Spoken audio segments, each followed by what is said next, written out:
Hello everybody, I'm about to show you in this video how to set up the Picqer app inside your sub account. So once you search for the app at the level of app marketplace, you go at the install and then allow install. You actually provide some credentials. Let's start with the API key and then this. You continue. Bingo, you get success. This means the tool is already installed inside your sub account.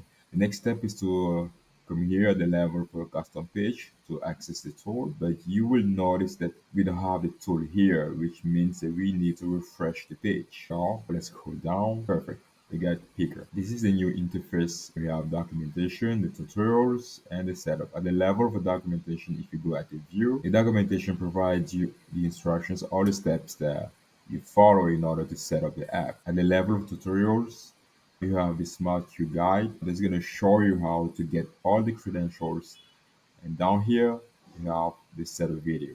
And finally, at this level of setup, you can check the status of the app. If it is not connected, it's possible for you to get the app connected here.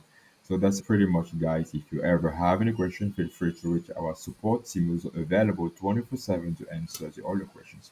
Thank you for watching.